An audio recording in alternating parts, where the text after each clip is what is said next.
Ya, kami mengundang Anda untuk berpartisipasi lewat line telepon yang ada di layar televisi Anda untuk menyampaikan ataupun menanyakan beberapa hal kepada Mas Singgi dan juga Mas Toto yang berada di studio.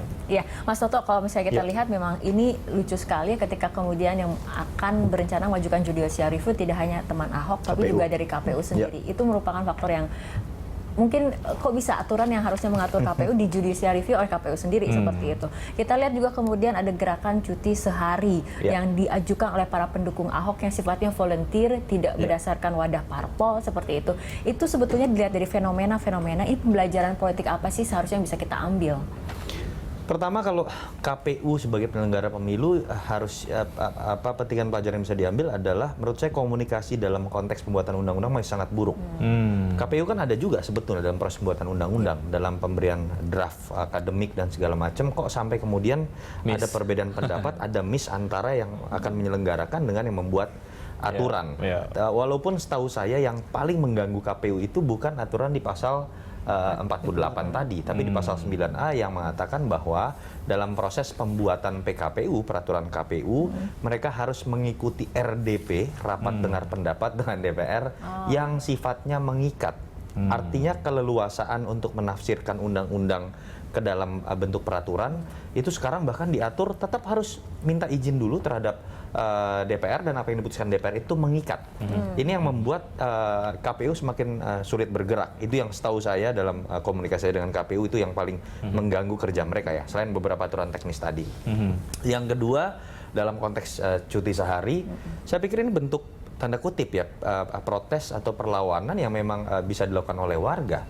Kita ketahui bagaimana dalam demokrasi ketika kita memberikan cek kepada pemenang pemilu, kepada para elit yang sedang berkuasa, kita tahu ada konsekuensi ketika mereka yang akan menentukan segalanya. Tapi dalam demokrasi tetap ada ruang gerak bagaimana swadaya masyarakat ini tetap bisa melakukan perlawanan dengan cara-cara tadi. Tidak bisa serta-merta mengganti undang-undang, ada proses JR yang seringkali waktunya juga tidak cukup, bagaimana harus bertarung dengan kepentingan elit di atas lagi, tapi ada juga perlawanan bisa dilakukan dengan cara itu tadi, gerakan swadaya masyarakat, yang kadang-kadang juga efeknya tidak kalah besar loh, bisa juga memenangkan pertarungan begitu kan. Ya terbukti menurut saya yang kemarin terjadi di Serang, bagaimana luar biasa, kerugian 600.000 diganti 265 juta, bahkan akhirnya Mendagri harus turun tangan, berbicara, dan bukan tidak mungkin akhirnya perdanya bisa dicabut begitu dalam konteks demokrasi. Ini juga yang menurut saya bisa dilakukan oleh teman Ahok, walaupun gerakan cuti sehari menurut saya bahwa itu akan menyelesaikan permasalahan secara menyeluruh, tidak, kompleksitas verifikasi faktual jauh lebih besar dibandingkan dengan cuti sehari. Ditambah dengan bagaimana cuti sehari ini kan tidak serta-merta menyelesaikan aturan misalnya 3 hari tadi begitu ya. Kecuali cuti sehari kalau saran saya itu dilakukan misalnya di hari awal. Hari awal dalam konteks 14 hari pertamanya langsung dilakukan cuti sehari, berbondong-bondong ke PPS. Jadi langsung disahkan tanpa menunggu PPS mendatangi rumah ke rumah, yang itu membuat aturan 3 hari itu kemudian akan menjadi batasan-batasan dan seterusnya. Bisa menjadi masukan teknis ya, seperti itu ya. Baik, Wiki, ada pemirsa Berita Satu yang akan bergabung di ujung telepon. Ada siapa, Wiki? Pak Wimar di Jakarta. Selamat siang, Pak Wimar. Ya, selamat siang. Ya, Pak Wimar, silakan, apa yang ingin disampaikan? Iya, menarik ini diskusinya. Tantangan bagi teman Ahok ini ya. Halo? Ya, silakan Pak. Jadi kalau kita sekali sudah berlayar, tidak akan mundur untuk mendukung Ahok sebagai teman Ahok. Oke, Pak Wimar sudah memasukkan fotokopi KTP-nya ya Pak? Sudah, tentunya sudah. Jadi kalaupun nanti cuti 1 hari, Pak Wimar mau datang ke PPS? Mau datang, justru saya mau ngasih ide supaya untuk mempercepat itu, masing-masing teman Ahok pergi aja ke Polsek. Ya, dalam rangka apa pergi tuh, ke Polsek atau ke Lurah misalnya, supaya untuk mempersingkat. Yang Lurah ke kantor kelurahan.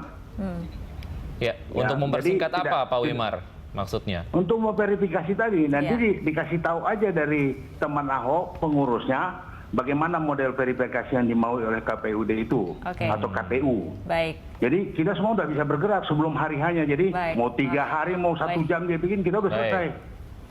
Gitu. Baik, terima kasih ya. Pak Wimar atas partisipasinya dalam dialog kali ini. Mas Singgi, ini ada salah satu pendukung ataupun teman Ahok yang bahkan ini sebelum waktunya, ayo kita bertindak seperti itu ya. Iya, ini luar biasa sekali gitu ya. Terus kita juga mungkin salahnya Pak Wimar sama tadi Mas Toto bilang bahwa misalnya kalau 14 hari di hari pertama kita datangin duluan aja PPS-nya, nggak perlu nanti PPS-nya datang ke rumah masing-masing untuk disenter seperti itu. Ini sebenarnya menarik juga, tapi nanti balik lagi soal bagaimana teknis di lapangan KPU verifikasi faktual gitu. Jadi kami makanya dalam waktu dekat kami kan akan lakukan komunikasi dulu. Yang terpenting, yang paling penting mungkin itu yang akan kami lakukan sih. Jadi kami berharap mudah-mudahan langkah yang tadi Mas Toto bilang bahwa misalnya kita datang ke duluan itu mudah-mudahan bisa diizinkan sama KPU. Jadi lebih mempermudah juga, efisien waktu juga teman-teman mencuti satu harinya. Kayak gitu sih yang penting. Oke. Baik, Mas Toto dan juga Mas Singgi, kita akan lanjutkan kembali ada di penghujung segmen, tapi kita ikuti jeda berikut terlebih dahulu.